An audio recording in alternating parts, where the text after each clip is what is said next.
Estamos aquí, Señor, reunidos con un mismo espíritu, Señor.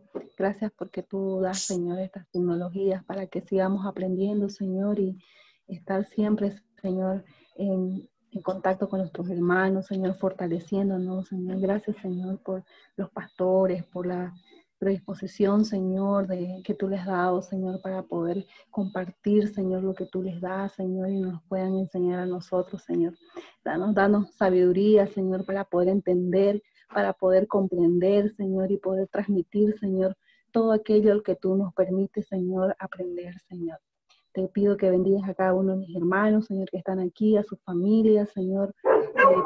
Pon tu sangre preciosa, Señor, en sus puertas para que la enfermedad no entre, Señor, y sigue bendiciéndonos, Señor. Te lo agradecemos en el santo nombre de nuestro Señor Jesucristo. Amén. Amén. Amén, amén. Amén. Bendiciones, Pastor Eloy, tiene tiempito para compartir con nosotros.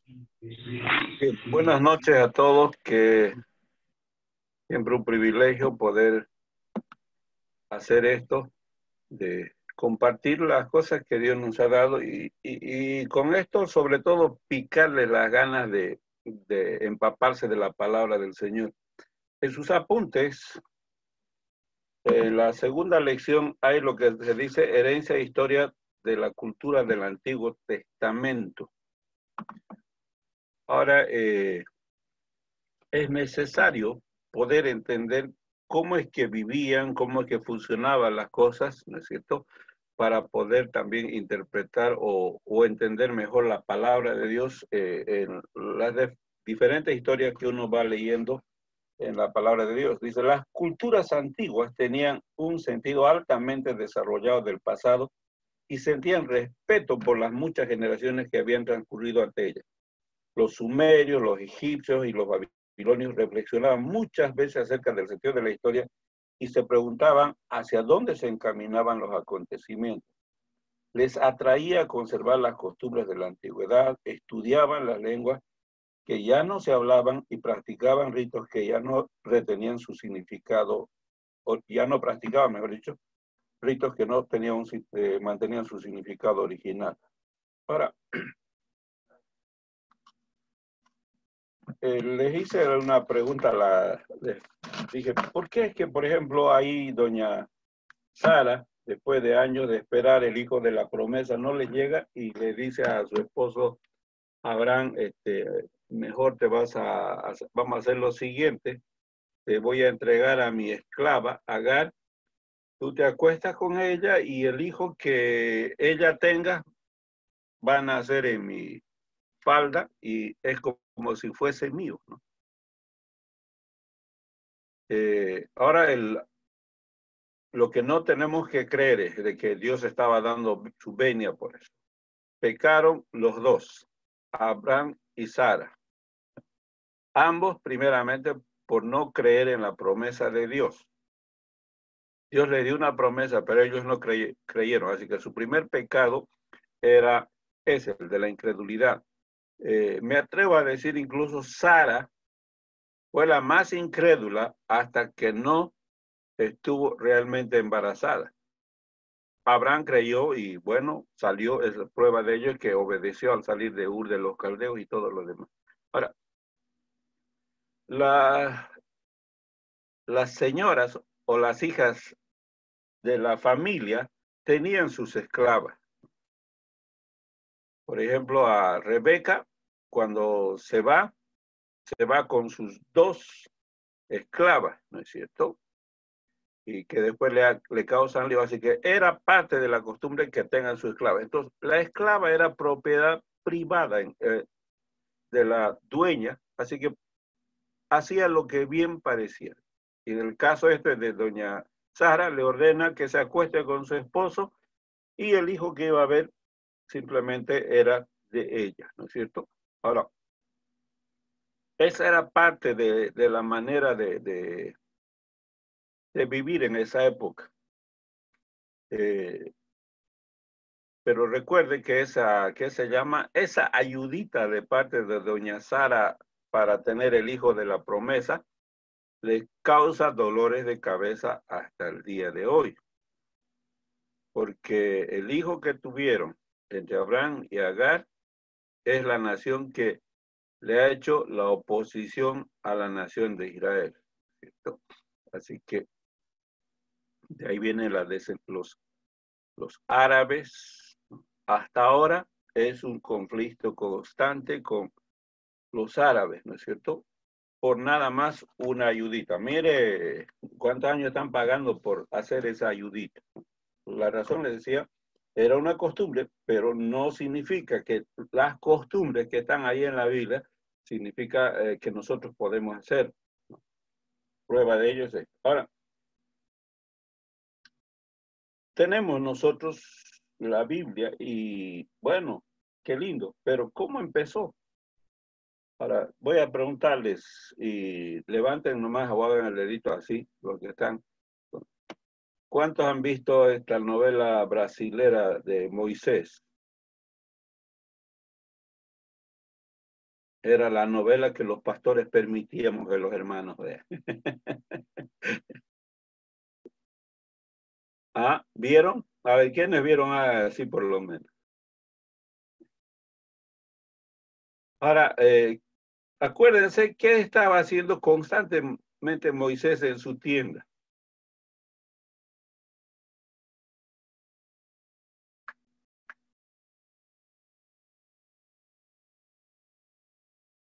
Una de las escenas que se repite, sí, ya hecha lo que no vieron, ¿no? Hay puro espirituales los hermanos. Una de las cosas que hacía Moisés tenía unas tablas de arcilla y ahí andaba escribiendo y en algún momento se ve una escena donde va juntando como una cacha, ¿no? De estas que se usan los abuelos, y ahí tenía los diferentes relatos de lo que estaba aconteciendo. Recuerden que esto ha permitido que el pueblo de Israel mantenga intacta su historia. Y eso es una de las cosas por las cuales que tenemos que agradecer a Dios. Las escrituras, entonces, ellos trabajan. Ahora, recuerden, Moisés estudió, por así decir, fue educado en Egipto, ¿ya? Y tenía muchas del aprendizaje que le habían inculcado allá, y entre esas cosas era escribir. Así que gracias a él tenemos lo que es los 5 primeros libros, ¿cierto? Ya posteriormente fue mejorando la situación, ya no era en tablas de arcilla, sino en papiros. Otro elemento que hay que destacar es el comercio. La primera mención en la Biblia es la compra de un campo por Abraham, dice a Efrón Eteo, hijo de Zoar, en el verso Génesis 23:16, se hace referencia a que Abraham pesó 400 ciclos de plata de buena ley, según lo había convenido. Canaán era una encrucijada de rutas mercantiles uniendo Mesopotamia con Egipto. Salomón controló esa ruta y sacó enorme provecho. Los judíos exportaban trigo, miel, aceite y resina, entre otras cosas.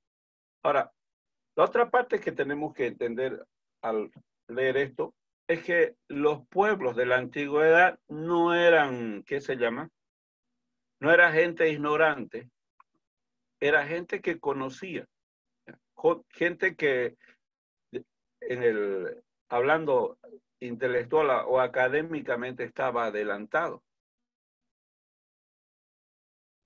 Porque a veces, como nos han transmitido en los colegios la teoría de la evolución, y parece que mientras más antiguo, era más tontito, recién ahí como los picapiedras haciendo cosas raras, ¿verdad? No, la Biblia no muestra al hombre así, ¿no? Recuerde que aún desde Adán, vemos que don Adán tenía pues una inteligencia 100 puntos. ¿Por qué? Poner el nombre a los animales en el idioma original, ¿no? El nombre describe la característica. Claro, ahora nosotros decimos perro y ya sabemos a qué se imagina, pero ¿cómo le pondría usted un nombre a una cosa que por primera vez ha visto? Un grupo que tiene esa habilidad es los ayoreos. Por ejemplo, avión o avioneta, que es lo primero que vieron cuando llegaron allá, ellos no preguntaron qué se llama. Entonces, primero decían, ellos nos explicaban, es la cosa que pasa, porque veían que la avioneta pasaba. Y después un día, cuando llegó a sentar en una de sus comunidades, ¿no? Entonces dice, la cosa que cae, porque vieron que aterrizaba a un lado y como que caía, ¿no? Después, cuando ya vieron una avioneta aterrizando donde ellos estaban, entonces la cosa que cae y camina. Entonces, ese fue el nombre y hasta ahora usan esa misma palabra, no me acuerdo ahorita en Ayoreo. Entonces, es la cosa que cae y camina. Porque viene de arriba, cae aparentemente y camina. Ahora, en una palabra, describir todo lo que significa el animal, las características, requiere de inteligencia y Adán era una persona inteligente. Así que el comercio no estaba fuera de su vida cotidiana. También tenían monedas. Generalmente era el trueque, pero había monedas. Si alguna vez van a la ciudad de Potosí, van a ver la evolución de cómo fueron las monedas de nuestro país, o bueno, para España y después que quedó para nuestro país, ¿no es cierto? Va a haber las máquinas acuñadoras, es un espectáculo. Ahora, y le van a mostrar las macuquinas, se llama, unas monedas medio deformes, pero las primeras que hicieron eran rústicas, ¿no? No sé si alguna vez han visto, ¿qué se llama? Una moneda de oro, un doblón, o en foto por lo menos.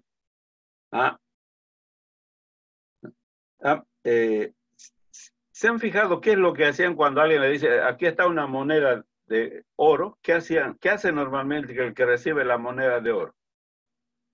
La muerde. ¿Por qué? No lo sé. No sé que la muerde. Bueno, ¿sería rico? ¿Tendría dulce? No. El oro puro es blando. ¿Ya? Es como, no sé si conocen el plomo, la soldadura del plomo. Entonces ustedes muerden un plomo, esas que usan para soldar, y queda su diente, no queda marcado porque es medio blando. El oro puro es así. Aunque ustedes le digan que tiene ¿qué se llama? Su anillo de 18, de 24 quilates, no es puro. Y esas monedas eran así que ellos por eso le morían. Yo tengo aquí una moneda de plata que un día me llegaron los trabajadores allá en Potosí, ¿no? Y lo tengo ahí de mi gran recuerdo. Ahora, ellos en la época del Antiguo Testamento ya conocían la moneda y entonces hacían intercambio. A veces usted va a encontrar la referencia a ciclos de plata, ¿no? Y cosas semejantes. Ahora, entonces, conocían la escritura, había comercio, había moneda y también había leyes, normas de conducta impuestas por una autoridad competente. Y eso era de este libro de Génesis. Hay un personaje, Nimrod, dice, y de acuerdo a los estudiosos, este hombre prácticamente estableció las normas de lo que es un reino, lo que sería ahora un país, ¿no es cierto? Cómo se tendría que manejar la cuestión civil, política y religiosa inclusive, ¿no es cierto? Así que tenían leyes y la nación de Israel se caracteriza porque dentro de sus normas o leyes hay la parte espiritual y es una nación que tiene un solo Dios con relación a las otras naciones que tenían dioses para todos los gustos, especialmente los egipcios tenían uno para cada sabor y para cada color de la gente. Y el otro elemento en el Antiguo Testamento es las guerras. Dios muchas veces utilizó a las otras naciones para castigar a su pueblo. La nación de Israel tuvo que conquistar, hacer guerra con otros pueblos para lograr tomar posesión de la tierra. Ahora, y en eso se fueron perfeccionando. Por ejemplo, en el Antiguo Testamento hay un relato donde el pueblo de Israel tiene que pelear, ¿no? Y en la época de Débora, ¿no? Y el ejército enemigo tenían, dice, unos carros que prácticamente con arrollar ya lo mataban a la gente. Y Dios tiene que intervenir de una manera especial con ellos. Lo mismo los egipcios cuando persiguieron a Moisés y al pueblo de Israel, tenían carros de guerra. Y literalmente el pueblo de Israel no estaba preparado para enfrentar a los egipcios con toda la maquinaria de guerra que tenían en ese momento, ¿no es cierto? Por eso Dios tiene que librarles de una manera especial, ¿no? Y nunca más vieron el ejército de los egipcios. Ahora, otro elemento que es bueno recordar del Antiguo Testamento es de que muchas de las ciudades eran ciudades totalmente desarrolladas. Ur de los Caldeos, la ciudad de donde salió Abraham, de acuerdo al registro histórico, era una ciudad súper adelantada. Por eso cuando uno va leyendo eso se da cuenta que el llamado de Dios a Moisés de salir de su tierra no era una cosa fácil de hacerlo, ¿no? No sé, pues más o menos, a ver, comparemos que Dios te diga, no sé, como salir, ¿no? Vamos a imaginar una ciudad más importante en Latinoamérica. ¿Cuál sería? Río de Janeiro o Buenos Aires, para los que les gustan los argentinos. Y de ahí, donde tengas todas las comodidades, ¿no es cierto? Y te diga, vas a ir allá, más o menos como a Chile, tal vez me va a entender, ¿no? Alguno que conoce. Es como que le digan, bueno, de Río de Janeiro va a ir a vivir a Lomerío. Y, ¡ucha vida!, ¿no? Pero, ¿qué hay, no? Y entonces, ahora, peor si no sabes ni siquiera dónde vas a ir. Ahora, considere eso en el caso de Abraham y su esposa, estar ahí en ese momento, ¿no? Ahora, aquí hay varias damas. ¿Cuántas de las mujeres van a, de manera alegre y feliz, decir, wow, nos vamos a ir allá donde no hay nada, no hay heladera, no hay licuadora, no hay, no, ya ni hielo? ¿Ah? Ahora, imagínese a Abraham diciendo, mira, Sarai, Dios me ha dicho que vamos a tal lugar. O vamos a ir, ¿dónde? No sé. ¿Estás seguro que Dios te ha hablado? Porque no creo que Dios te diga salir y después te digo, ¿no? Tiene que darte alguna pauta, alguna pista. ¿Dónde vamos a ir?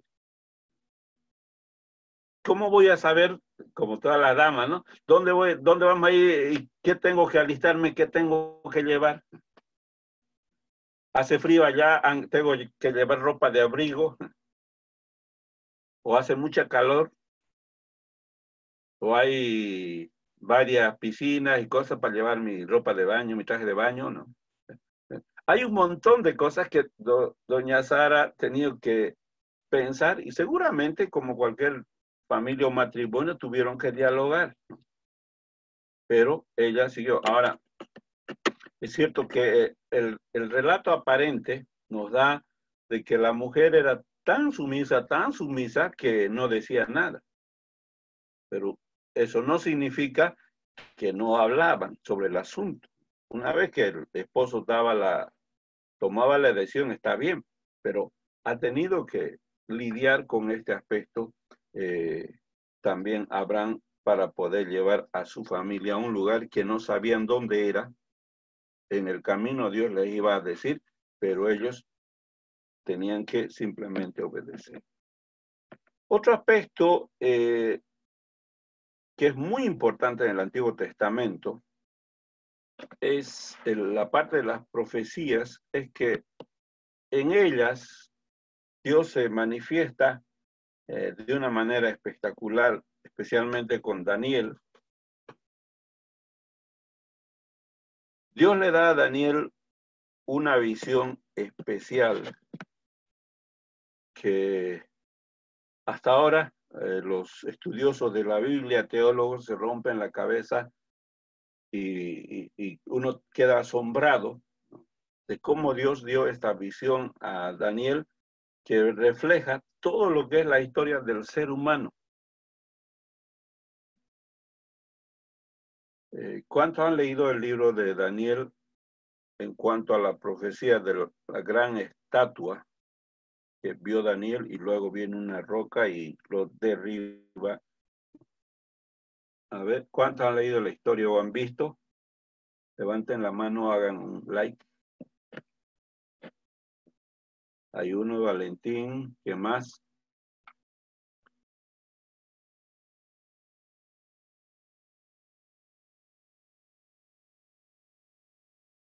Ahora, esta visión que tiene Daniel les causa escozor a los que quieren refutar la autenticidad de la palabra de Dios o tratan de decir, fue una cosa que se escribió después de lo que pasó, pero el registro de los documentos que se tiene simplemente da evidencia de que Daniel tuvo esa visión. Dios le dio el panorama de toda la historia de la humanidad, ¿no es cierto? Está representada por una estatua que en la parte de la cabeza tenía oro, en la parte de los brazos y el pecho plata, en la cintura bronce, las piernas hierro y los pies hierro y barro, dice, ¿no es cierto? Ahora, ahí representan los diferentes imperios de la historia de la humanidad. El primero, el oro, representado por el imperio babilónico, la plata por el imperio medo-persa, el bronce, el imperio griego, hierro, el imperio romano, y lo que es lo último, el hierro con el barro, lo que va a ser la última etapa como dicen los estudiosos, del resurgimiento del antiguo imperio romano. Pero como es barro y hierro, no se va a poder mezclar, así que va a ser débil en ese sentido. Ahora, el imperio babilónico fue el más,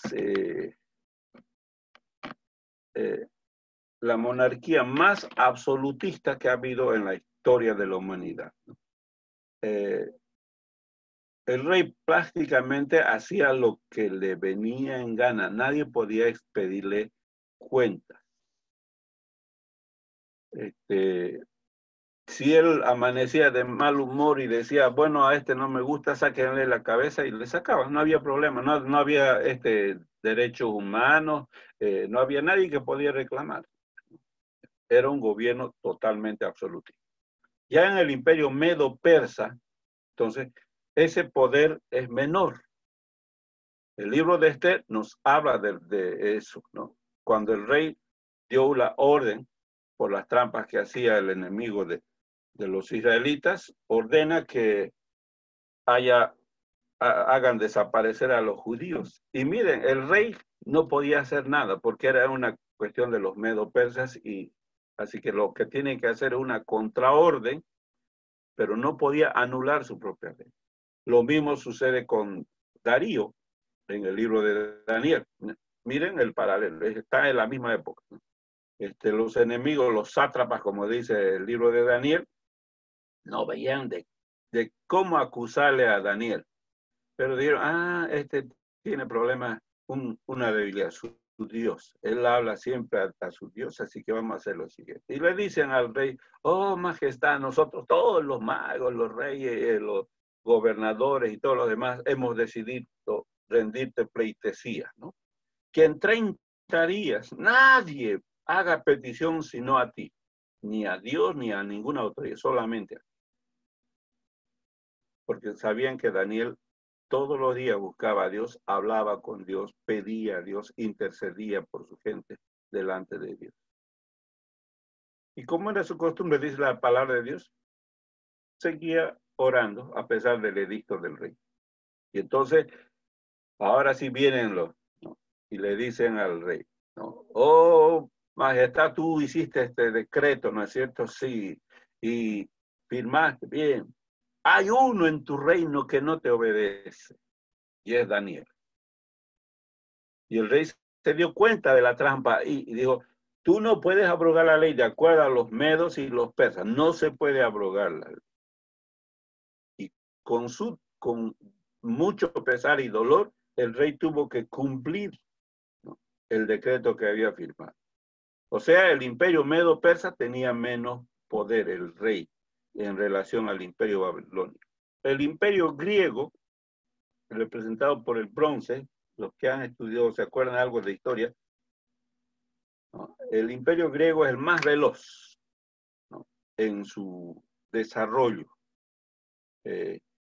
Alejandro Magno es su cabeza representativa, ¿no? Él conquistó ya así los reinos de su época, pero también murió bastante joven. Algo interesante de este hombre que me llamó la atención al estudiar es que antes de morir, él dio instrucciones sobre su muerte. Dijo, cuando me muera, lo que quiero que lleven, primeramente mi cadáver, mi féretro van a ser los médicos, los que me han estado atendiendo. Número 2, van a colocar mis manos fuera del ataúd, así vacía. Y claro, los otros decían, pero ¿por qué? Y le dice a los médicos, para que vean que ustedes no pudieron hacer nada. Cuando le llega a uno, le llega.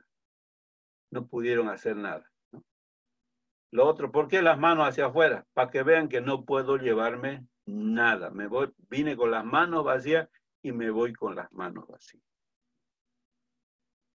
Esa es parte de lo que es el imperio griego, ¿no? Alejandro Magno es su mayor representante. Luego el imperio romano, que se caracteriza por ser uno de los más feroces, pero también el que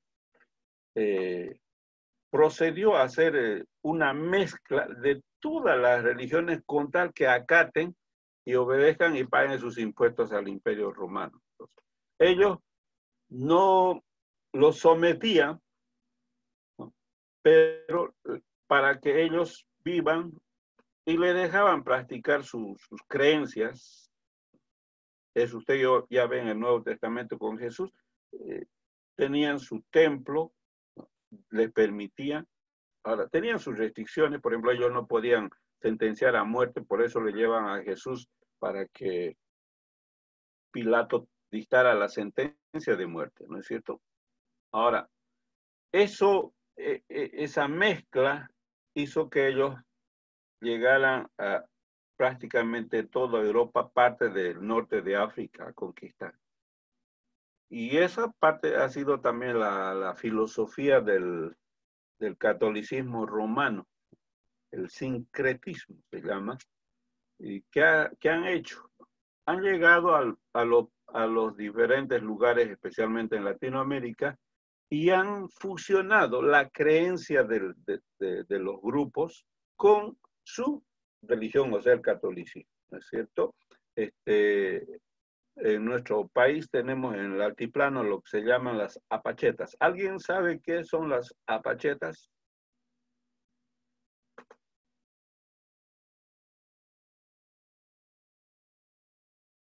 Hermana María Elena, ¿sabe qué son las apachetas?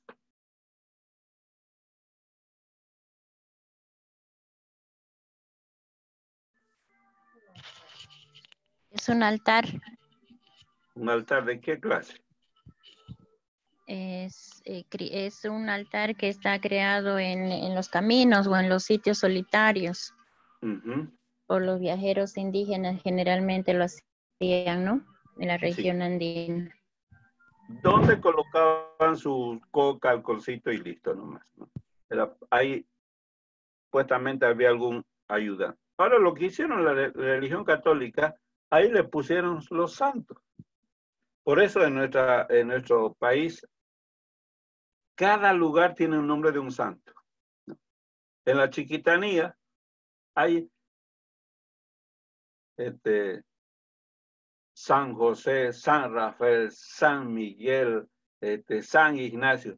Entre San José y San Rafael hay un lugar feo, bien feo. ¿Sabe qué se llama? Chile, ¿alguna vez escuchaste? En la carretera hay un lugar, una partecita fea entre el camino de San Rafael y San José. Se llama San Diablo. ¿Ya? Así que mezclaron todo. Pero había un santo para todo. Y la Iglesia Católica hizo ese sincretismo. ¿Ya? Ahora, les digo esto porque miren, muchas cosas de estas costumbres, de estas naciones, se fueron injertando en la práctica aún hoy en día de las religiones, ¿no es cierto? Algunas mantienen los maometanos tienen algunas costumbres dentro de ese contexto árabe egipcio, ¿no? Y han injertado y mezclado también con la Biblia, ¿no? Ok, no sé si hay preguntas hasta acá.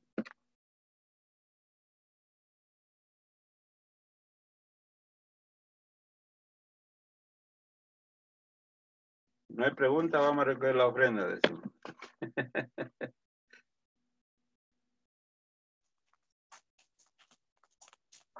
Si alguien tiene una pregunta, puede habilitar su micrófono.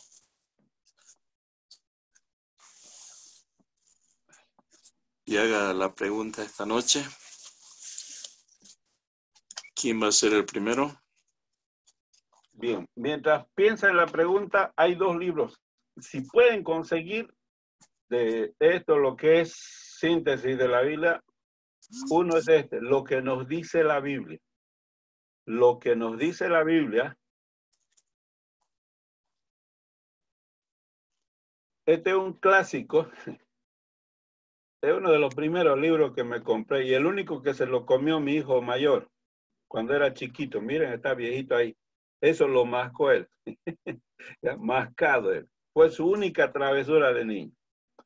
Ahora, la autora es Henrietta, con H, Henrietta, doble T, Henrietta, C,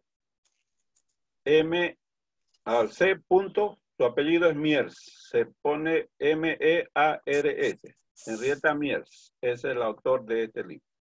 Ahora es un libro bastante resumido en cuanto a cada libro.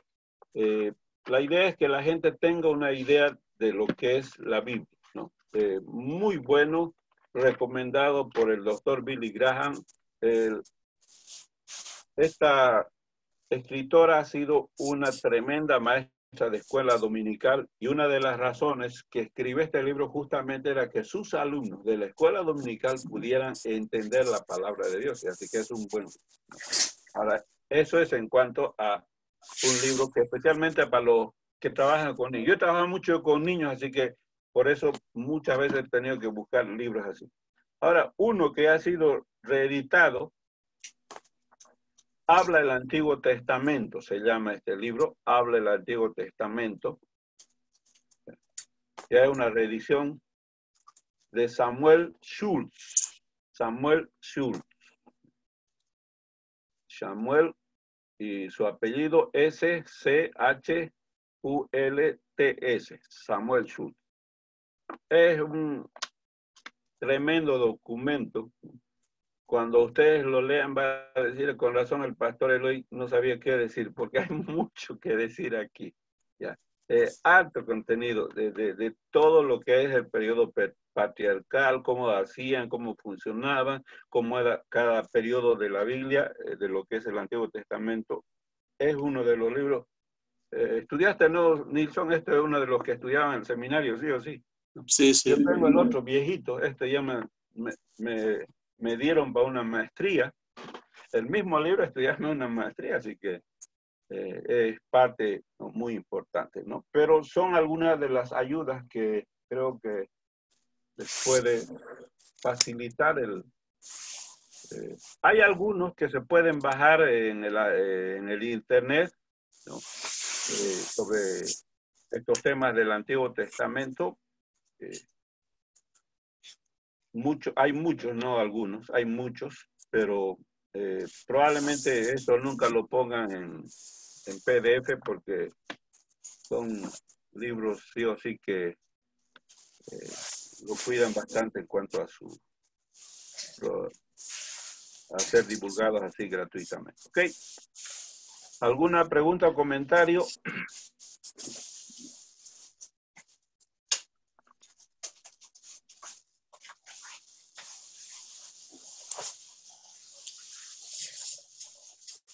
Mañana quiero adelantar un poquito para picarle la curiosidad y para que usted vaya leyendo. Vamos a trabajar en base a algunos 7. Hay 7 fiestas en el Antiguo Testamento, 7 fiestas principales. Vamos a hablar de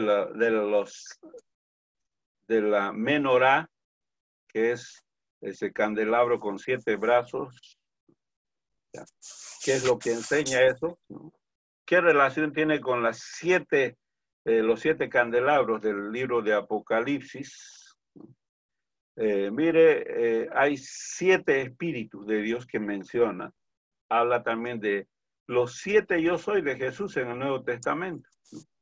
El 7 tiene mucha connotación a través de la historia. Ahora, mañana quiero un poquito picotear sobre eso, pero también quiero ayudarle a mostrar cómo hago más o menos un estudio. Yo voy a preparar aquí en la pared un papelógrafo, ¿ya? Y para ayudarle cómo es que uno puede elaborar estudios personales, ¿no? Y lo que sí le animo a comprarse, si no tiene, aunque ahora igual puede bajar uno, o si no en algunos programas de algunas Biblias, por ejemplo, The Word es una Biblia que hay para PC, YourVersion es para celular, ¿no? O para cualquier Android. Ahí usted pone la palabra y aparece cuántas veces repite. Pero un recurso muy importante es tener una buena concordancia. Una concordancia y otro es un diccionario bíblico.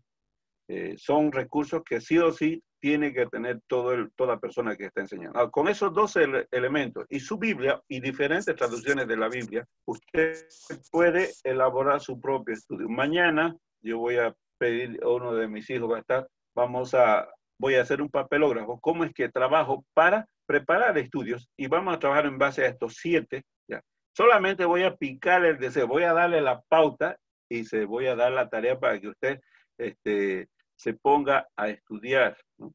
Es una de las razones por qué uno después se trasnocha.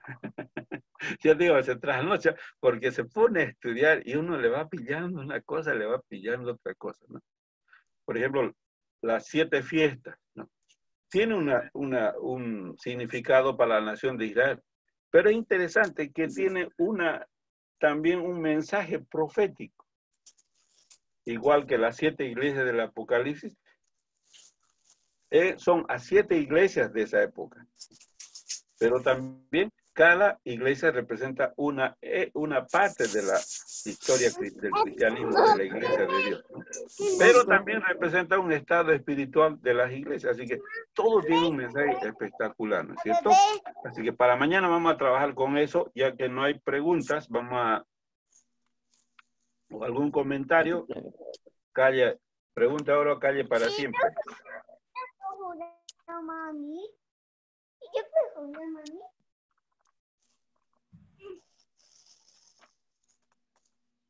Aló, buenas noches. Todo claro como agua de chocolate, digamos.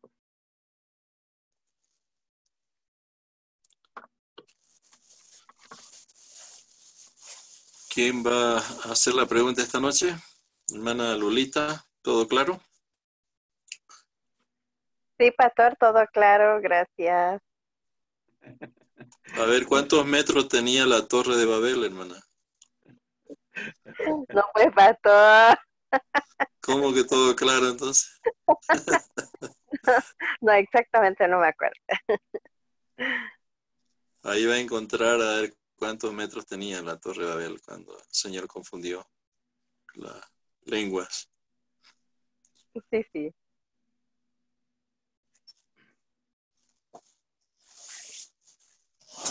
90 ¿Algún metros, comentario? pastor. ¿Cómo? 90 metros. Más o menos tenía 90 metros la torre. Para no fallar tiene que ser de aquí a allá, así. Más seguro.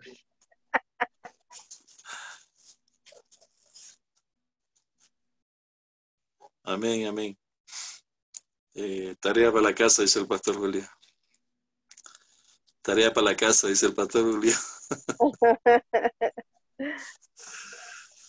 Bien, Okay. la hermana Alejandra sabe si hay o no hay los libros. Escuché de que alguien dijo que no hay los libros. Ah, sí. Ella Está la está en La hermana, Paz, ¿no? O en Santa Cruz. sí, en La Paz. Hermana Alejandra, ¿hay libro o no hay libro? Buenas noches, pastor. Sí, tenemos los libros. Ya.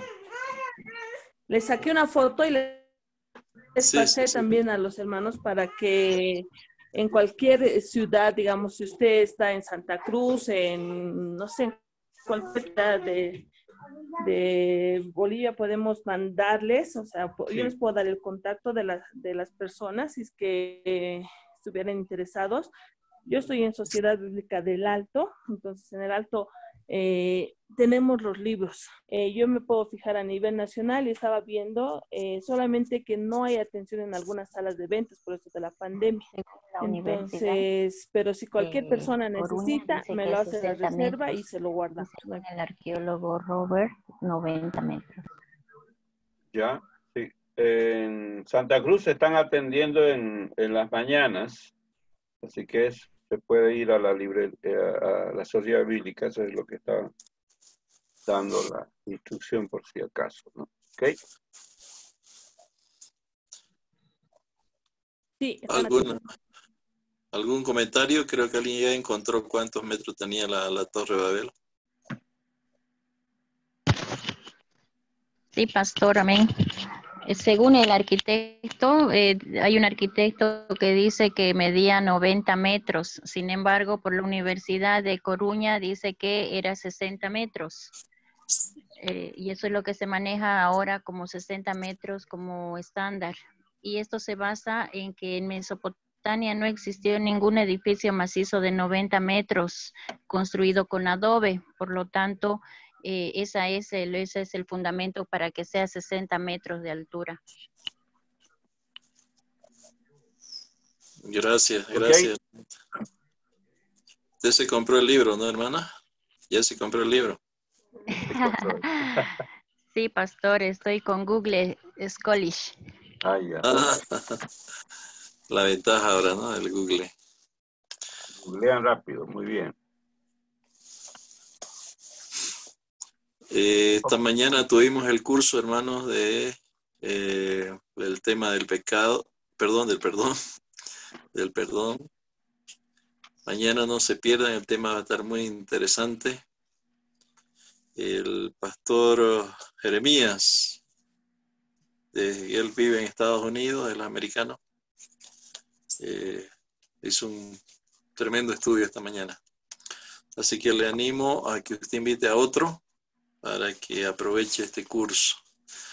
La hermana Amalia va a estar con el tema del estrés el jueves y viernes,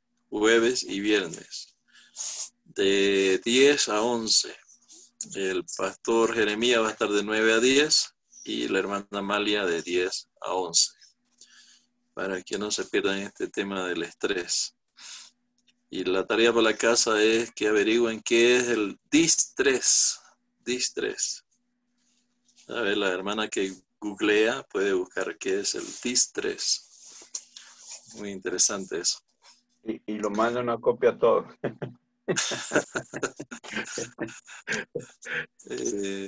Gracias, Pastor Eloy, por esta noche, por el tema Pastor, que compartió con nosotros.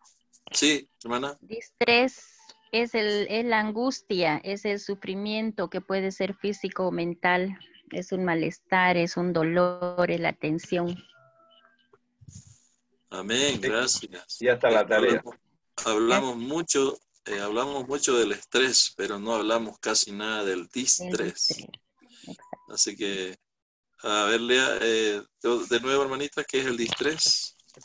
El término distrés puede traducirse como angustia, sufrimiento, tanto físico o mental.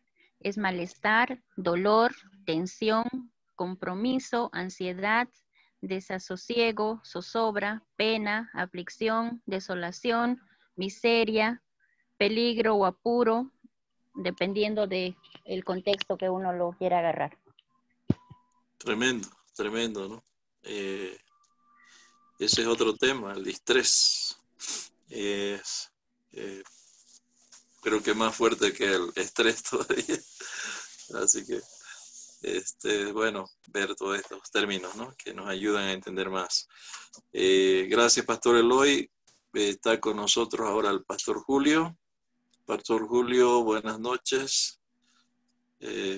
Bienvenido a la sala virtual con la clase de esta noche.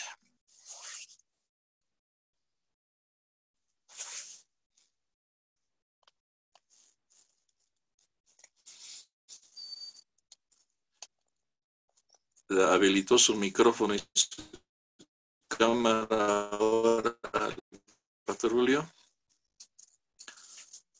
El otro día se olvidó que estaba en otro sistema y por eso no lo podíamos ver. Pastor Julio, ¿me escucha?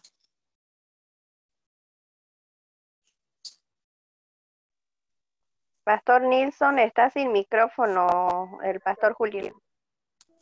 Sí, está cerrado su micrófono, Pastor Julio. Está cerrado su micrófono.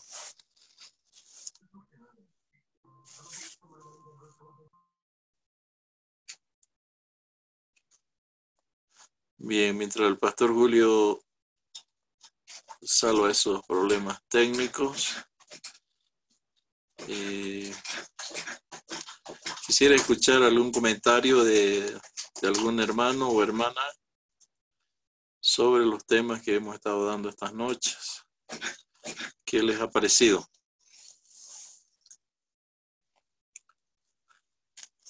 ¿Para cuántos ha sido de bendición? En otras palabras. ¿Le está ayudando?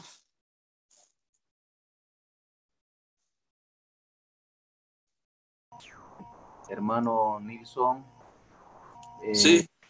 solicitaría yo que nos podría pasar las grabaciones, por favor, porque estuve en la otra plataforma y un poco tarde he ingresado a esta plataforma, por favor. Le agradecería, hermano Nilsson. Pastor Ricardo. Pastor Ricardo, ¿era? ¿Qué pedía? Stanis Condori era el hermano. El hermano Stanis. Claro, hermano. Sí, vamos. Según me va enviando el Pastor Douglas, voy subiendo las grabaciones a los grupos, tanto al de Catalyst como al de Catalyst Nacional. Así que tras que me llega, yo lo envío. Hoy envié la segunda clase de la autoestima. Yo creo que mañana me llega la tercera clase y se la subo inmediatamente. Y así voy a ir subiendo los temas, los cursos, para que lo vayan teniendo. No se preocupe, hermano Stanis. Gracias, pastor. Pastor Julio ya está habilitado.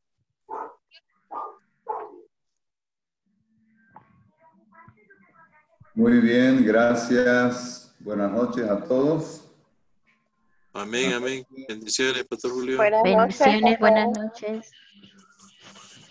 Estamos listos entonces. Por favor, les le diría que preparen su Biblia y que abran la Biblia en Mateo capítulo 13.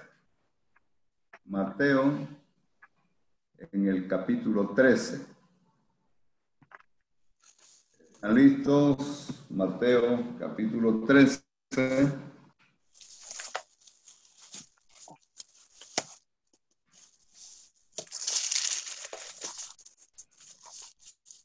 Hay varios.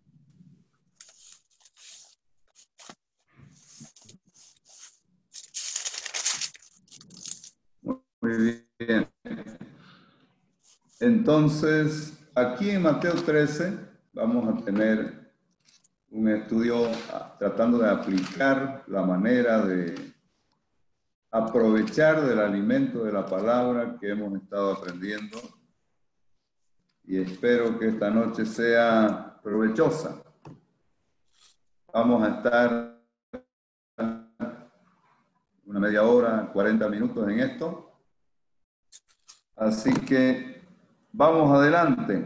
Quiero pedirle que alguien que lea, a ver, para que no nos peleemos acá, yo les voy a pedir ahí a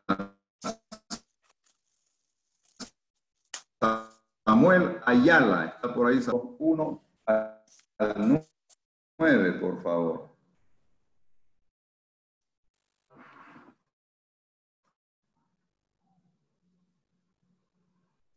Bueno, aparentemente no está Samuel, pero está Alejandra Ayala, que debe ser ahí. Hola, probablemente la hija. Aló. Adelante, Samuel. Adelante. Hermano, perdón, no sé qué pasa con mi micrófono, estaba apagado. Amén. Okay. Mateo adelante, 13. Entonces. Mateo 13, ¿no, pastor? Así es, 1 al 9. Del 1 al 9. Mateo. Amén, así dice la palabra del Señor. Mateo 13, del 1 al 9. Aquel día salió Jesús de la casa y se sentó junto al mar, y se le juntó mucha gente, y entrando él en la barca, se sentó, y toda la gente estaba en la playa, y les habló muchas cosas por parábolas, diciendo: He aquí, el sembrador salió a sembrar, y mientras sembraba, parte de la semilla cayó junto al camino, y viendo las aves, y vinieron las aves y la comieron. Parte cayó en pedregales, donde no había mucha tierra, y brotó pronto, porque no tenía profundidad de tierra. Pero salió el sol, se quemó, pero salido el sol se quemó, y porque no tenía raíces, se secó, y parte cayó entre espinos, y los espinos crecieron y la ahogaron. Pero parte cayó en buena tierra, y dio fruto, cual a 100, cual a 70, y cual a 30 por 1. El que tiene oídos para oír, oiga.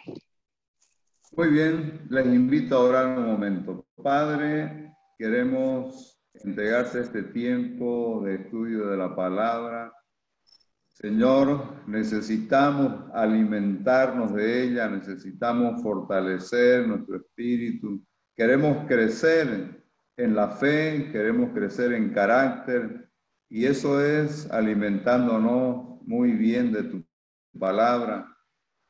Oramos, Padre, que tú nos prepares nuestro corazón. Hoy nos humillamos delante de ti, viendo que es cierto lo que dice tu palabra, que si se humillare mi pueblo, sobre el cual mi nombre es invocado, y oraren y buscaren mi rostro, y se convirtieren de sus malos caminos, entonces tú oirás desde los cielos, perdonarás nuestros pecados y sanarás nuestra tierra. Nosotros te pedimos eso, Señor, que nos enseñes a humillarnos, a experimentar una verdadera humillación, a estar arrepentidos de nuestros pecados. Te pedimos que tú nos examines. Examínanos, Señor. Ve si hay en nosotros caminos de perversidad y guíanos en el camino eterno. Hoy, Señor, reconocemos que somos pecadores. Nuestros pecados están delante de nosotros y muchas veces son un estorbo para orar, para acercarnos a ti. Confesamos nuestros pecados y pedimos perdón, Señor. Perdona nuestros pecados de pensamiento, perdona los pecados de nuestro corazón, perdona los pecados de nuestros ojos, de nuestros oídos, porque los hemos abierto al mal. Perdona los pecados de nuestros labios. Hemos hablado cosas que no convienen. Perdona los pecados de nuestras manos, Señor, que tú nos laves, nos limpies. Por favor, Señor, y te pedimos que tú sigas limpiándonos con tu palabra. Tu palabra es la verdad. Pedimos, Señor, que la sangre preciosa del Cordero nos lave y nos limpie de todo pecado. Lávanos más y más de nuestra maldad. Límpianos de nuestros pecados. Oramos, Padre, también ahora queremos perdonar a las personas que nos han ofendido. Pedimos, Señor, que tú los perdones también, así como Jesucristo en la cruz. Padre, perdónalos porque no saben lo que hacen. Ten misericordia de ellos también, Señor. Hoy estamos listos para renunciar a toda forma de pecado, pecados escondidos. Hoy renunciamos a continuar en esos pecados. Renunciamos a vivir vidas dobles, renunciamos a la hipocresía, renunciamos al fingimiento, renunciamos a todo lo oculto y vergonzoso. Y te pedimos, nuestro Dios, que nos ayudes a vivir vidas íntegras, libres del mal, libres de esclavitudes, libres de opresiones del enemigo. Y Señor, hoy nos rendimos ante ti, nos entregamos, nos sujetamos, nos sometemos a ti, Señor. Nos entregamos para hacer tu voluntad. Nos ponemos en el altar como sacrificio del todo quemado, Señor. Queremos ser un holocausto en el altar. Nos ofrecemos y te pedimos que se haga tu voluntad en nuestra vida, Señor. Que así como se hace en el cielo, así también en nuestra vida se haga tu voluntad. Señor, queremos descubrir en tu palabra lo que es tu voluntad.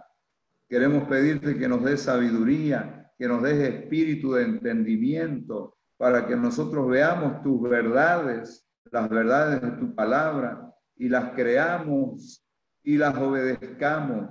Señor, danos un corazón obediente, que no esté regateando, que con todo el corazón estemos listos para obedecer tu palabra. Sí, Señor.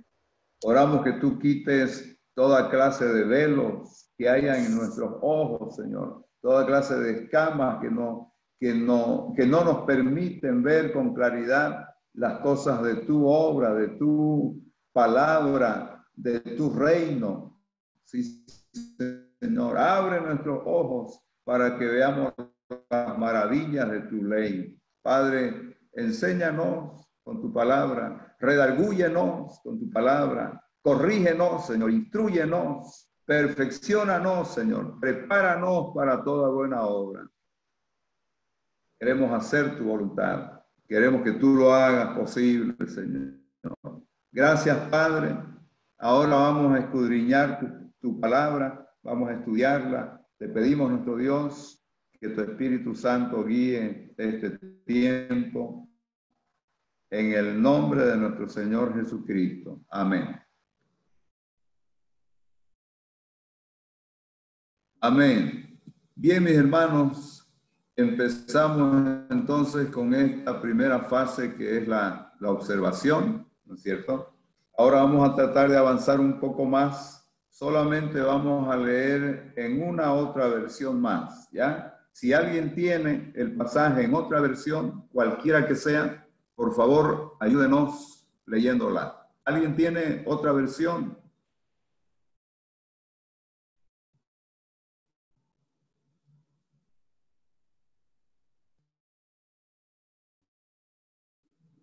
¿Hay alguien?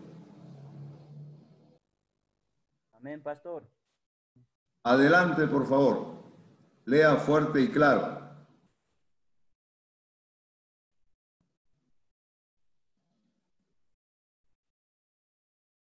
Adelante, léalo.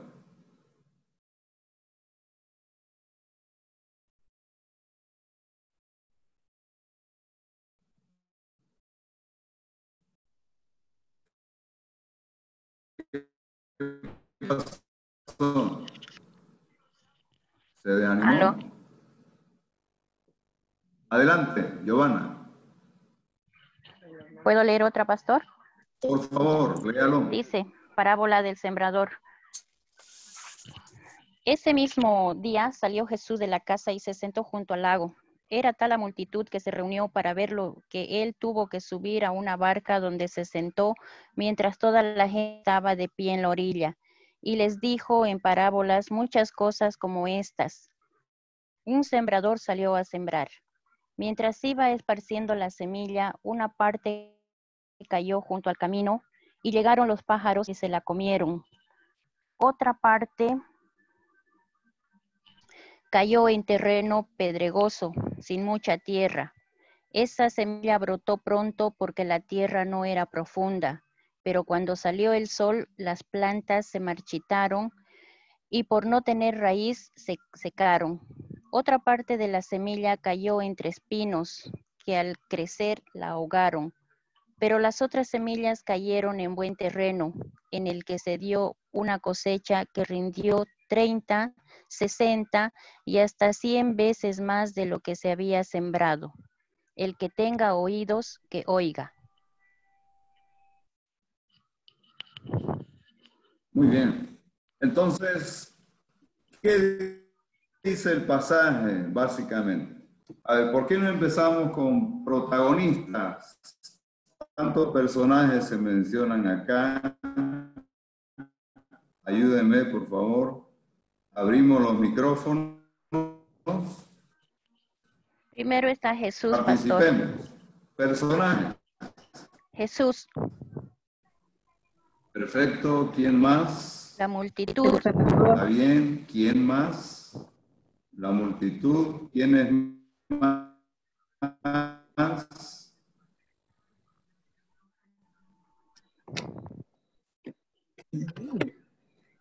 ¿Nadie más? Bien. ¿Quién está hablando acá? Jesús. Mateo, pastor, el... Redactando. Muy bien, Mateo escribe, pero el que habla es Jesús, ¿verdad? Jesús. ¿Y a quién le está hablando? A la multitud. A la multitud, muy bien. ¿Qué lugares se mencionan acá? Por ejemplo, ¿dónde estaban cuando Jesús contó esta parábola?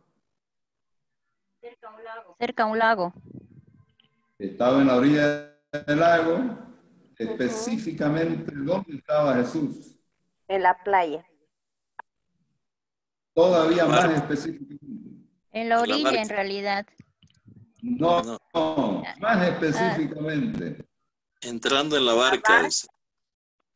En la barca, estaba dentro de la barca. Perfecto. Muy bien. Ahora, hablando de lugares mencionados, dice que la semilla cayó primero, ¿en qué lugar? Junto al camino. Junto al camino. En segundo lugar, ¿qué otro lugar? Pedregales. Pedregales. Tercer lugar. Entre espinos. Espinos. Cuarto lugar. Buena tierra. En la buena tierra. Bueno, de aquí para adelante, a ver. ¿Alguna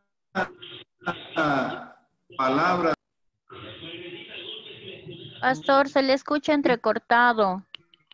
Sí. No hay buena señal. Sí, sí. No hay buena señal. ¿Los demás me escuchan entrecortado? Sí. Parece que es la señal. Se te pierde Se te pierde por instante la voz. Muy Ya. seguido. Miren, a ver, aquí tengo dos conexiones y esta es la mejor que tengo. Bueno, espero que vaya mejorando. A ver, les preguntaba, ¿alguna palabra desconocida para usted?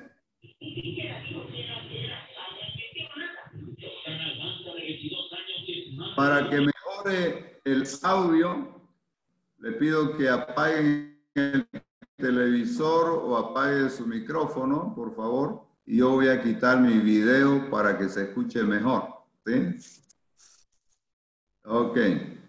Espero que mejore el audio. Entonces les decía, ¿alguna palabra desconocida acá?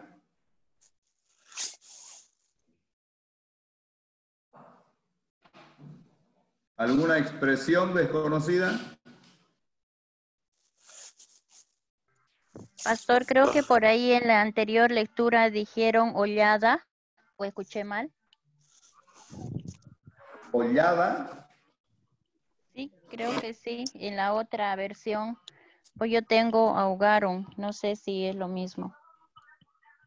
Bueno, hollar es pisotear más bien. De repente se refería a la clase de terreno junto al camino, que fue pisoteada. Hollar es pisotear. ¿Se entiende? Exactamente, pastor, exactamente. Eso es la que dicen en la primera, ¿no? Bien. En la primera clase de terreno. Ahora... Quizá la palabra parábola. Parábola. ¿Qué significa parábola? ¿Alguien sabe?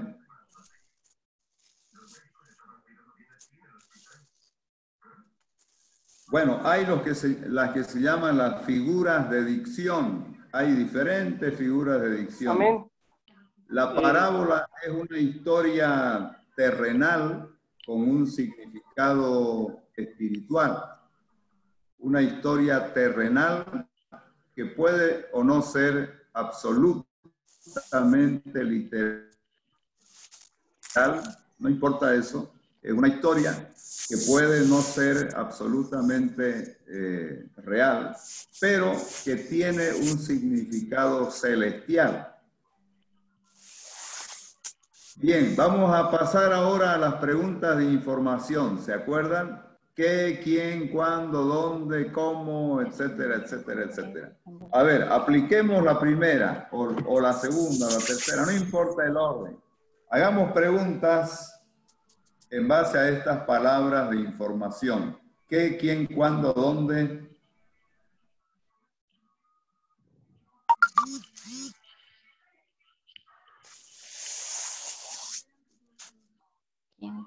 ¿Dónde se sentó Jesús a enseñar? Junto al mar. Así sencillita, mamá. ¿Quiénes se juntaron a escucharlo? La multitud. La multitud. La multitud. Mucha gente. ¿Dónde se sentó Jesús? En la barca. En la barca. ¿Y dónde estaba la gente? En la playa. En la playa.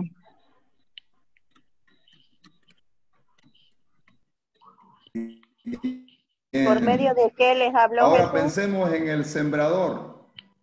¿Por medio de qué les habló Jesús? ¿Cuál es la respuesta? Parábolas. Por medio Medio parábolas. de parábolas.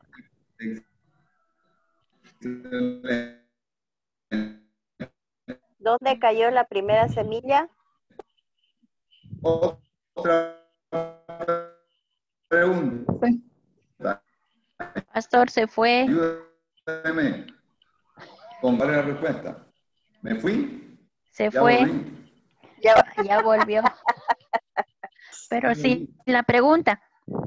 Ah, la pregunta.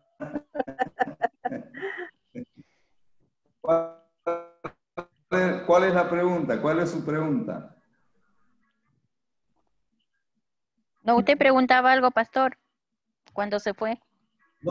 No, yo le estoy haciendo recuerdo de las palabras de información. ¿Dónde cayó la primera semilla? ¿Quién? ¿Cuándo? ¿Dónde? ¿Cómo? Bien, ¿cuál es la respuesta? En el camino, junto al camino. Junto al camino. Muy bien. ¿Quiénes se la comieron? ¿Cómo es el terreno? ¿Quiénes se la comieron? Sí, ¿Cuál es la respuesta? las aves. Las aves. Las aves. ¿Cómo es el terreno junto al camino? Pregunta. ¿Cómo es el terreno junto al camino? Pisoteado. Pisoteado, hollado. Está bien, hollado, como decía por ahí. ¿Alguna otra pregunta?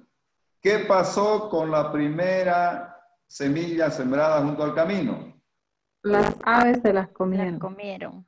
¿Y qué pasó con la semilla entre Pedregales.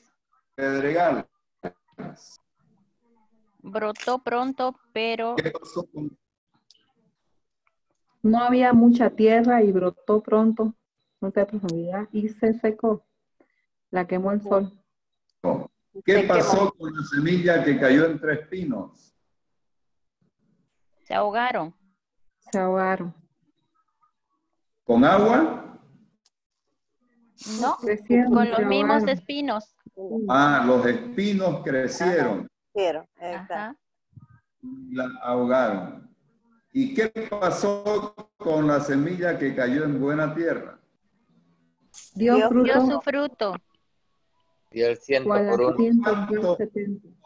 ¿Cuánto fruto dio la semilla que cayó en buena tierra? 100 por uno. 160 y al 30 por uno. 30 por uno. Bueno, cada semilla tiene un potencial diferente, aparentemente, ¿no? Es como las mujeres, algunas mujeres, mamás, tienen solo 3 hijitos, otras tienen 13. 100 por uno es eso. Hay pastor. otras que han tenido 30. Así es. La idea es a hijos de acuerdo a su potencial. Hay 37 hijos. ¿Qué le parece? Sí, histórico. Está en el libro Guinness de los récords. Bueno, pero cada semilla, de acuerdo a su potencial. Hay semilla que da 30, es decir, da espigas con 30 granos, pero hay semillas que dan espigas con 60 granos y hay semillas que dan espigas con 100 granos cada una. Impresionante. Sí. Otra, ¿alguna otra pregunta que tengan? Los que tengan oídos, o para qué sirven los oídos. ¿Para qué sirven los oídos? Excelente pregunta. Para qué? oír. Para oír. El que tiene oídos para oír, ¿qué tiene que hacer? Oiga. Oiga. Que se los limpie. Que se los limpie. Sí. Amén. Para que En oración nosotros tenemos que pedir eso, mis hermanos. Por eso la preparación en oración es tan importante. Que el Señor nos dé oídos espirituales para oír al Espíritu Santo enseñándonos. Ahora sí ya estamos en condiciones de hacer una interpretación. Recuerden que en la interpretación nosotros sencillamente escribimos lo que quiere decir el pasaje. ¿Qué significó para el que dijo el mensaje y para los que escucharon el mensaje?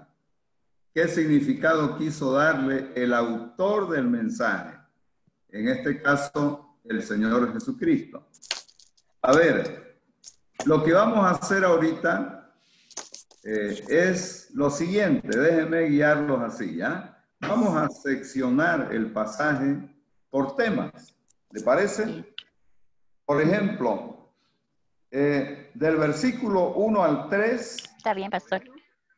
Versículos 1 al 3 es como una introducción, ¿verdad? Sí. El versículo 4 es un sector, es un segmento, es una sección. El 5 es otro sector, otro segmento, otro tema. El 6 también, 5 y 6. ¿Sí? ¿Tiene su Biblia ahí? Porque en los dos versículos habla de lo mismo, el que cayó entre pedregal. Sí. El que cayó entre espinos, dice. El versículo 7 es otra sección. Y el versículo 8 es otra sección. Ajá. Así usted puede marcar, si tuviera lápices de color con distintos colores, cada segmento. Ahora, después de haber hecho esto, ayúdenme por favor a pensar en una sola palabra que resuma la idea de cada sección. Por ejemplo, en la primera parte del 1 al 3, dígame una sola palabra que resuma este segmento. Del 1 al 3. Del 1 al 3.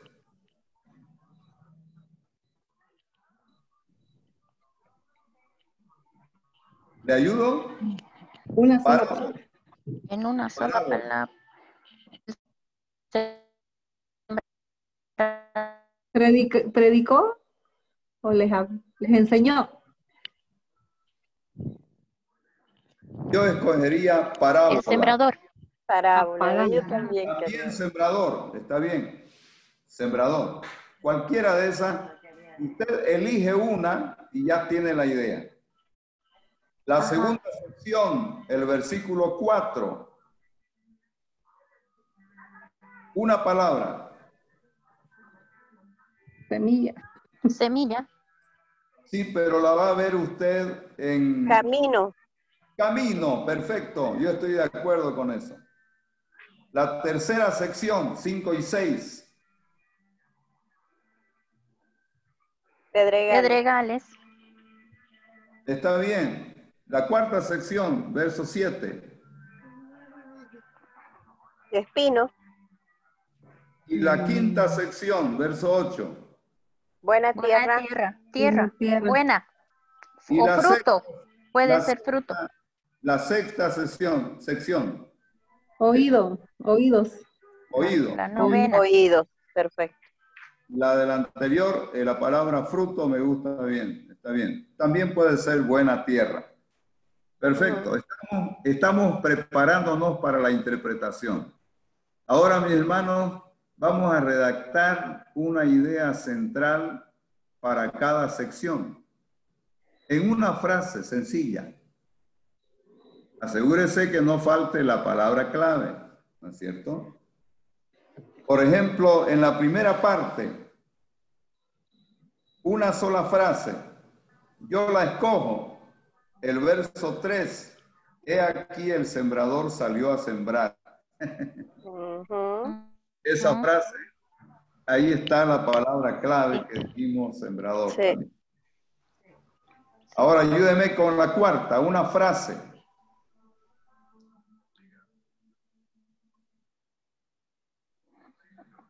Era camino, ¿no? Cayó junto al camino. ¿Pero qué? Pues cayó...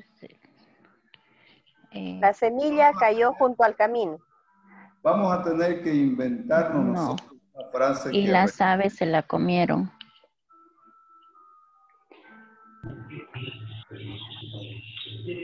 Mire, cayó la semilla y las aves se la comieron. Bueno, la semilla cayó, pero no penetró la tierra. Así que vinieron las aves y se la comieron. Parafraseé. En la segunda parte, ¿Qué frase sería la idea central?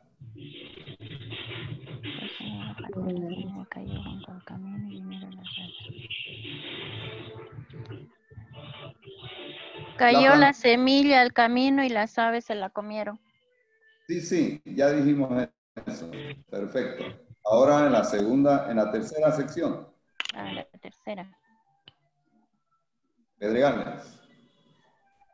No tenía profundidad la tierra. Cayó en pedregales porque tiene que entrar la palabra pedregales, ¿no? Sí. Cayó en pedregales y bueno, y no brotó. Bueno, la verdad es que brotó.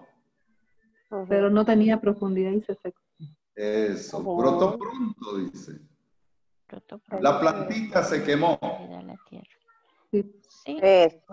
Cayó en pedregales y la planta se secó. Perfecto. La otra sección. El sol la quemó. Perfecto, ya está eso. Ahora vamos a la otra sección, verso 7. Cayó entre espinos, creció y se ahogaron. Muy bien. Fue ahogada por los espinos. Entonces tampoco dio fruto. La próxima sección, verso 8. Cayó en buena tierra y dio fruto. Muy bien. Ahora sí, ya vamos a ver. Vamos a avanzar un poquito más en la interpretación. Dígame una cosa. En la segunda sección, donde dice que cayó junto al camino, ¿nació planta o no? En el 4, ¿no? En el 4. No nació, vinieron las aves y lo comieron. En la segunda, ¿nació planta? No. No. Sí, en la segunda porque vinieron las aves. Sí. Cayó porque junto se la al comieron. camino y vinieron las aves y la comieron, dice. Claro. ¿Qué comieron y a la planta? Las semillas comieron las aves. Semillas. Las semillas, o sea que no hubo planta. Sí. Pero vamos a la próxima, versículo 5. 5 y 6. 5 y 6. ¿Hubo planta? Sí. Sí, porque brotó. Sí. Brotó. Pero ¿cuál fue el problema acá? Se quemó. No tenía el sol. No tenía profundidad la tierra. Y sus raíces se secó. Raíces y se secó y se quemó. ¿Qué es lo que no tenía la plantita? Raíz. Buena raíz. Raíz, perfecto. Entonces, pero hubo plantita. Ahora, sí. La que cayó entre espinos, verso 7, ¿hubo planta? Sí, hubo. Sí. Los espinos la ahogaron. Porque crecieron, dice. Creció, pero los espinos la ahogaron. ¿Qué fue lo que crecieron? Los espinos. Los espinos. ¿Y qué es lo que ahogaron? Los espinos. Ahogaron a la planta. A la semilla. Ajá. Aquí tendremos que discutir un poco, ¿no? Si ahogaron la semilla o si ahogaron una posible planta. No está muy claro acá. Cualquiera de las dos. Lo que estamos viendo es que ahogaron al brote. Pero no dicen. La empatamos ahí. En fe, muy poca fe. Bueno, cuando habla de raíz es que no hubo puede fe. ser que la relacionemos con la fe. Pero hay algo que une a las tres clases de terreno. Hay una idea central que une a las tres clases de terreno primera. ¿Cuál es la idea central? La semilla. La semilla. ¿Qué pasó con la semilla? Deme la idea. Ninguna no pudo crecer. No pudo crecer. No, ninguna dio fruto en realidad. Todas murieron. Fruto, correcto. Eso es lo que tienen en común. No hubo fruto. No fructificaron. Las tres clases de terreno eran las mismas semillas, distintas clases de terreno, pero lo que tienen en común es ¿qué cosa? La semilla. La semilla. No dio fruto. No dio fruto. No dio fruto. ¿Verdad? Esas tres secciones están relacionadas, íntimamente relacionadas.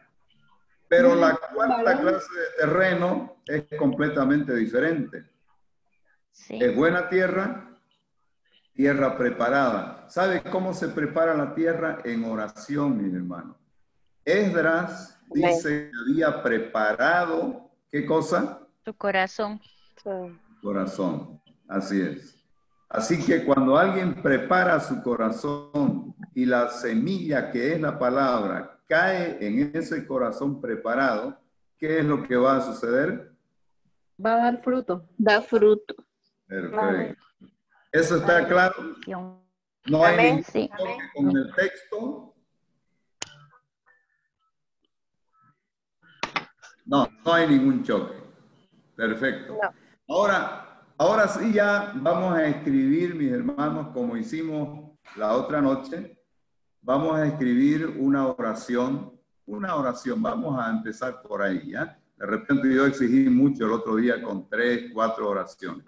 Vamos en una sola oración, donde haya un sujeto, verbo y predicado. Usted resúmame, en base a lo que hemos observado, resúmame un párrafo donde esté el mensaje central de este pasaje. Porque para alumbrarles un poquito más, díganme ustedes, ¿aquí este pasaje habla de salvación? ¿Sí o no? ¿Falso o verdadero? Verdadero. ¿Dónde está la palabra salvación? No, yo no diría que... Yo en todo caso veo el amor de Dios. ¿Amor? ¿Dónde dice la palabra amor? No dice amor, pero yo lo veo así, el significado. ¿De dónde saca esa idea? ¿De qué parte del texto? De la semilla, porque la semilla es la palabra y la palabra es llena de amor. Evangelismo, veo yo.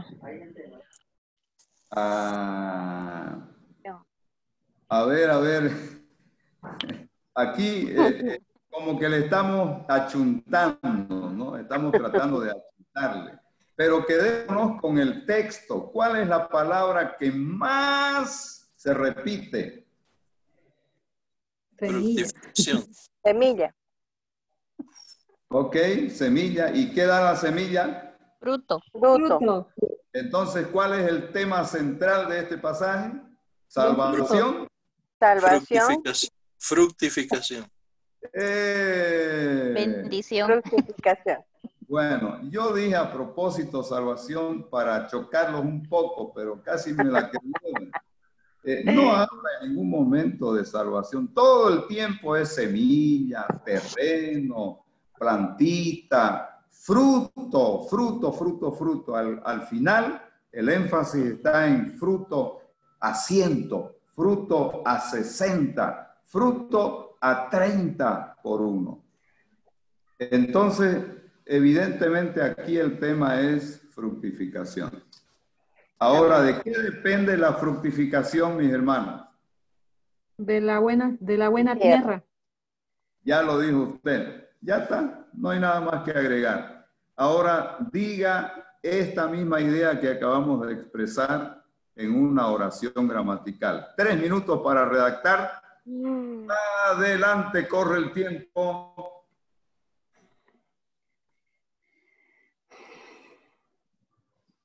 Yo lo voy a mirar sonriendo desde mi foto ahí. La foto antes de la cuarentena, porque mi esposa ahora anda atrás de mí con la tijera y me corretea, pero todavía no me ha pillado. Dice que me va a descuidar con el afeitador y la tijera cuando esté durmiendo. Se va Y va a quedar sin fuerza. 3 minutos, corre el tiempo.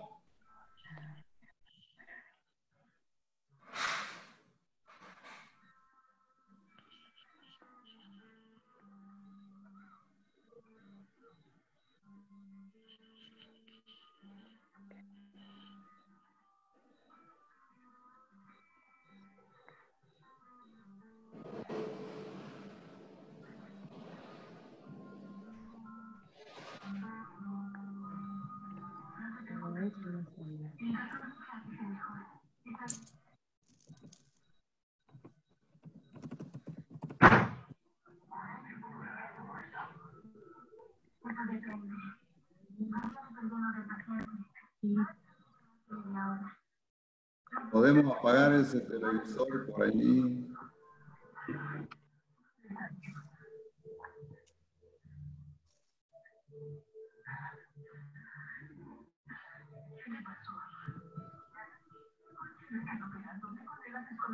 Aquí está en la novela.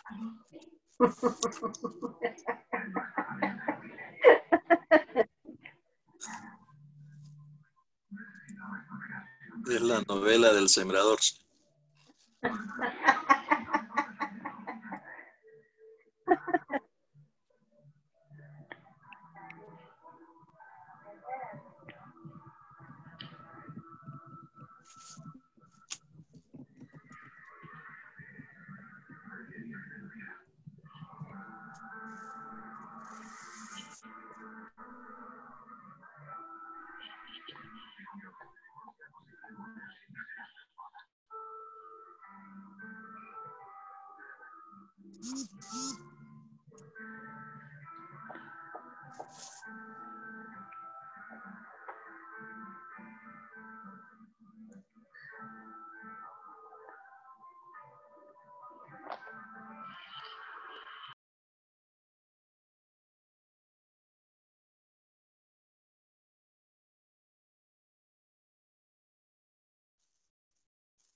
Muy bien, se acabó el tiempo. ¿Quién quiere compartir lo que escribió?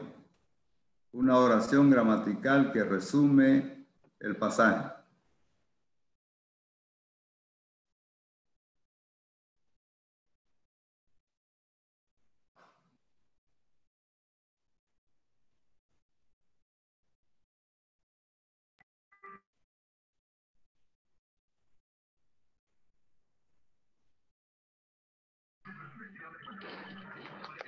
¿Lo leo?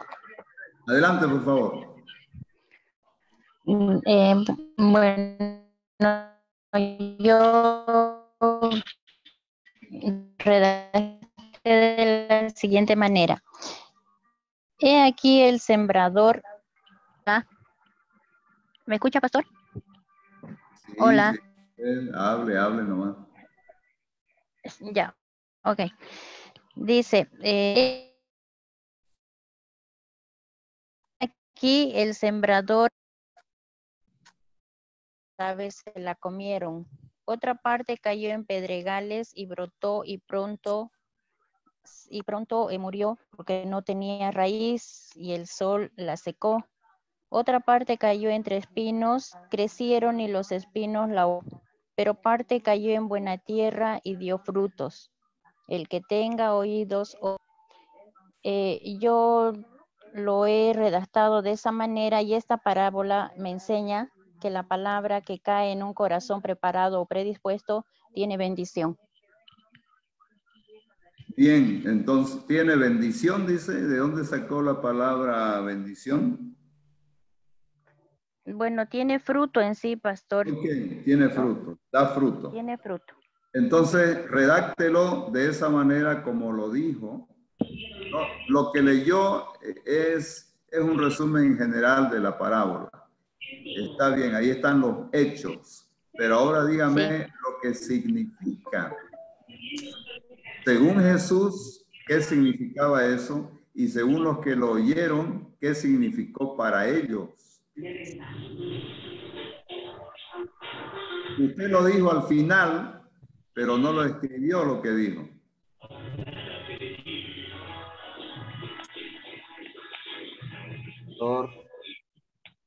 Yo puse aquí que me enseña que la palabra que esto preparado tiene fruto. La palabra que cae en terreno preparado lleva fruto. ¿Así es? Sí. Muy bien. Perfecto. ¿Alguien más? Yo le escribí de esta, pastor. Siga, Stanis. Bien para sembrar buena semilla. Se traduciría, no tiene que llegar a entender bien para poder, predicar la palabra del Señor. En este caso estaría sembrando buena semilla. Miren, tenemos que esforzarnos un poquito más en escribir una oración gramatical con el significado de la parábola. Entonces, alguien dijo la palabra sembrada, pero la palabra está bien. Pero si dijéramos, por ejemplo, cuando dice acá que se juntó mucha gente y luego dice, el que tiene oídos para oír, me da permiso para redactar más o menos así. La persona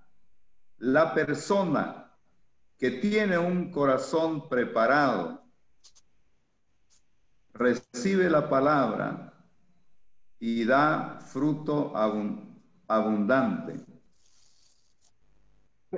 Pero ese ya es cuando es significado, ¿no, pastor? Sí, es que en la interpretación estamos hablando de significado, lo que significó según Jesús y lo que significó para la gente que escuchó la parábola. Estamos interpretando, eso es interpretación. La persona que tiene un corazón preparado recibe la palabra y da fruto o da mucho fruto, si usted quiere. Eso es todo, la interpretación de la palabra, de la parábola. Yo puse así la interpretación, pastor. Ajá. Puse, el sembrador es Jesucristo. La buena tierra es el terreno preparado. Y el terreno también es el corazón, digamos, el corazón. La semilla es la palabra de Dios. Medio chipado ya. No, está bien lo que usted ha dicho, pero en base a eso, usted redacte una oración gramatical que exprese el significado. No nos quedemos con los hechos, démosle un sentido a lo que hemos aprendido acá. Hemos aprendido que cualquier persona, el que tiene oído, dice, la gente, las multitudes, cualquier persona tiene un corazón preparado y oye la palabra, lleva mucho fruto. Eso es todo el significado de esto. Eso es lo que significa. Eso sería la interpretación. Eso es toda la interpretación. ¿Eso tiene sentido según lo que hemos observado? Dígame usted, ¿tiene sentido? Sí. La persona que tiene un corazón... mucho, pastor.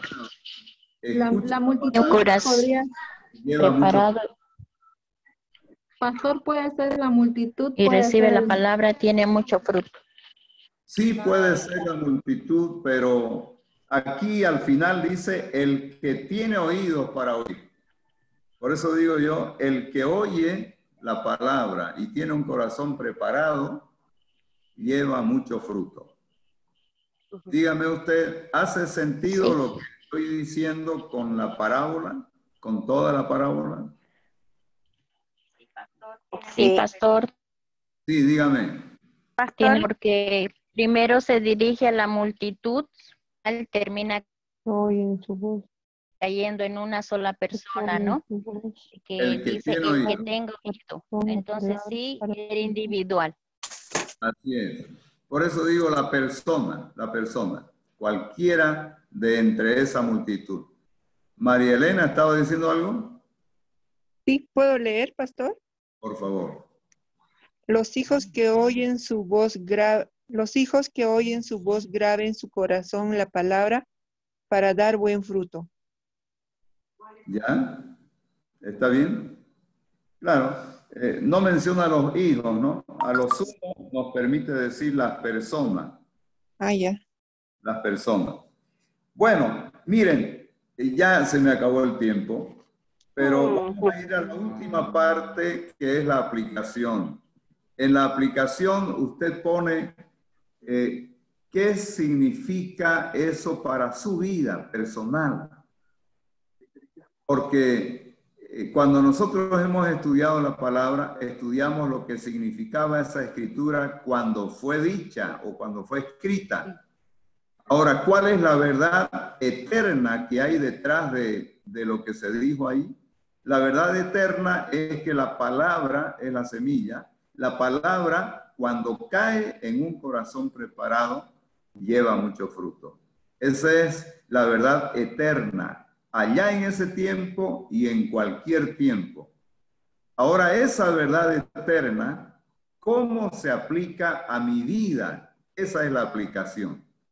¿Qué quiere decir eso para mí personalmente? A ver, ¿quién me ayuda a aplicar? ¿Cómo lo aplicaría usted? Eso ya no necesita redactarlo. Dígame usted cómo aplica esta palabra a su vida. ¿Sabe cómo? En vez de decir la persona que oye la palabra con un corazón preparado, en vez de decir la persona, usted pone, reemplaza a la persona por su nombre, por usted.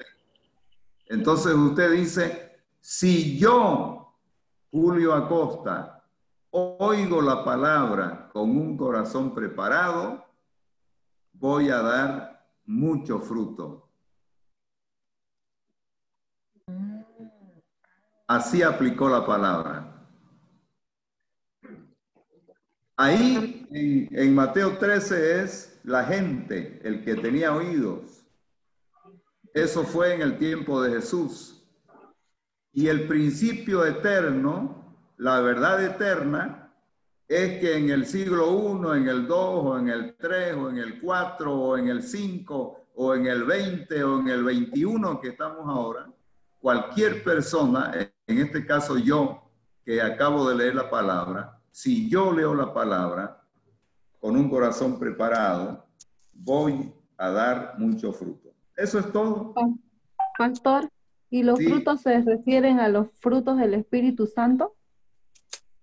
Bueno, acá no hay forma de saber a qué fruto específico se refiere, pero esta pregunta es muy importante porque en la Biblia en general hay explicaciones sobre los frutos. Entonces el fruto del Espíritu es una de las explicaciones. El apóstol Pablo, por ejemplo, habla, ustedes, les dice a los tesalonicenses, me parece, si no recuerdo mal, le dice, ustedes son los frutos de mi trabajo. Ustedes son los frutos. Es decir, cuando usted gana alma para Cristo, usted le está presentando fruto. Pero también habla de frutos de labios que confiesan su nombre, adoración, distintas clases de frutos. Lo importante es que usted se convierte en un cristiano productivo. Ya no es estéril, ahora ya es productivo. Y esa es la aplicación. Bien, mis hermanos, lamentablemente el tiempo se fue. Mañana vamos a hacer otra práctica. Le voy a dar una tarea. Lean, por favor, cómo Jesús interpreta lo que él mismo dijo desde los versículos 18 hasta el 23. Y ahí se va a sorprender. Y esto corrobora lo que dijimos en algún momento, que la misma Biblia se interpreta a sí misma. Mateo 13, 18 al 23. Mateo 13, 18 al 23. Y mañana comentamos sobre eso. Ahí está la interpretación de Jesús sobre esta parábola. Bien, yo termino orando, por favor. Señor, queremos ser buena tierra. Queremos siempre preparar nuestro corazón. Queremos que tú saques toda piedra de tropiezo que haya en nuestro terreno, en nuestro corazón. Que tú saques toda raíz de amargura que hay ahí adentro. Que tú saques todas esas hierbas de prejuicios que hay en nuestro corazón. Que sanes todas esas heridas que tenemos en nuestro corazón y que no nos permiten recibir tu palabra y dar fruto. Sana nuestras heridas, Señor. Esas ofensas que tenemos sin resolver, ayúdanos a resolverlas. Si hay amargura en nuestro corazón, es porque no hemos perdonado. Ayúdanos a perdonar, Señor. Eso va a contribuir a que tengamos un corazón completamente preparado y que cada vez que leamos tu palabra, siempre haya buen fruto, buena producción, que haya transformación, que haya cambio. Gracias, Padre, que tu palabra es la misma que predicó Jesús. Ahora nosotros la predicamos y tiene el mismo poder. Oramos por nuestros vecinos, parientes, amigos. Oramos por la población boliviana, que tú prepares sus corazones para que cuando los evangelistas, los pastores o cualquiera de nosotros predique o testifique a alguien, caiga en buena tierra. Sí, Señor. Te lo pedimos en el nombre de Jesús. Amén. Amén. Amén, amén, amén, pastor. Gracias, pastor Julio. Ahora va a haber fruto. Al 100 por 1. Amén, amén, amén. Bien, los espero mañana a las 9. Empezamos con el pastor Jeremías, con el tema del perdón. La mañana. Muy importante. Dios me los bendiga. Muchas felicidades a las cumpleañeras, a los que cumplen años. Janet. Gracias, muchas gracias, pastor. Bendiciones. Gracias por la felicitación. Muy buenos sueños para todos. El Señor les bendiga. Hasta mañana. Gracias, pastor Nilson. Hasta luego, pastor Julio. Hermanos, buenas noches. Buenas noches. Buenas. Chao.